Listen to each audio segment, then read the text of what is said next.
Az elmúlt években számos érdekes és szokatlan megoldást láthattunk már gyártóktól, melyekkel új utakon, új módszerekkel próbáltak megoldani egy-egy feladatot vagy egy-egy problémát.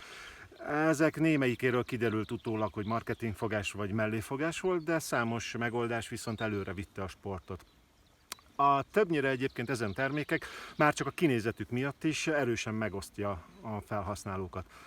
Pont ebből a csoportból, ebből a kategóriából érkezett legújabb tesztalanyunk, a Motion Ride E18. A villa furcsa kinézete a linkage rugózásból ered, mely kialakításából eredően a villa nem ül össze a fékezésből eredő erők hatására, illetve meredek lejtmenetek során is kevesebb rugóutat vesztünk. Az ilyen helyzetekben nem változik a kerékpár geometriája, és szinte a teljes rugóút rendelkezésünkre áll. Ilyen kialakítást nem először látunk kerékpárokon, hiszen például ott van az 1993-ban megjelent AMP hasonló elven működő villája, vagy az Use Sub egykaros, illetve a Trust Performance Message villája is. Az E18 kifejezetten enduróra készült, így 150, 160 és 170 mm rugóút közül választhatunk, természetesen 27,5-es és 29-es kerékmérethez egyaránt.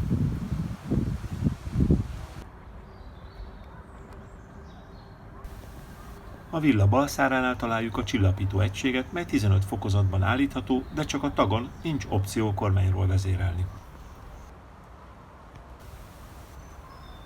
A jobb száránál levő karbonlap felel a rugózásért, mely akár 100 tonna terhelést is kibír. Egy olyan megosztóan kinéző terméknél, mint a Motion Ride villa, egyáltalán nem szabad első ránézésre ítélkeznünk. Szerencsére a francia cég teszt lehetőséget nyújtott számunkra, egy 170 mm-es verziót itt most élesben, hosszú távon teszteltünk. Úgyhogy egy olyan nehéz feladat vár rám, hogy most a következő hónapban tesztelem.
Az a szerencsés helyzet állt elő, hogy a Motion Ride E18-as Enduro villát több mint 2 hónapig tesztelhettem.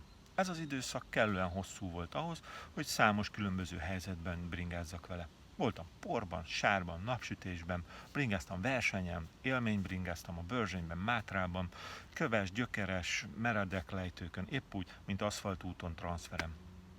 Ezek összessége miatt egy nagyon mély, nagyon aprólékos benyomást kaptam a villáról.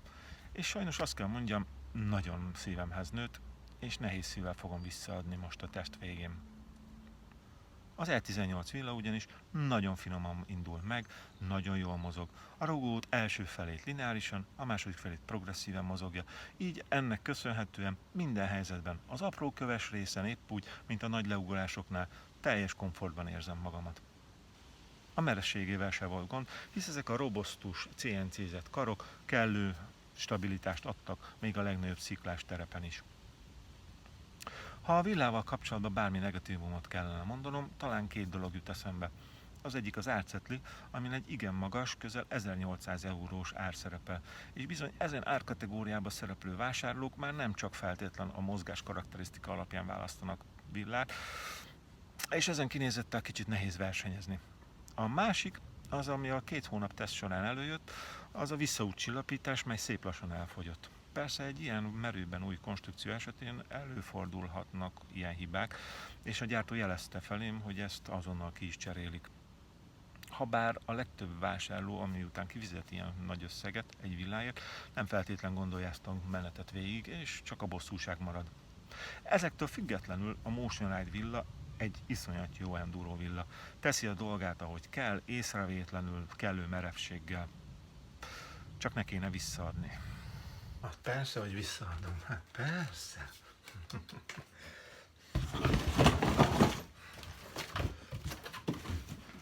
Nincs az a pénz. Ha részletes tesztre kíváncsiak vagytok, keressétek a cikket a Mozgásvilág oldalon.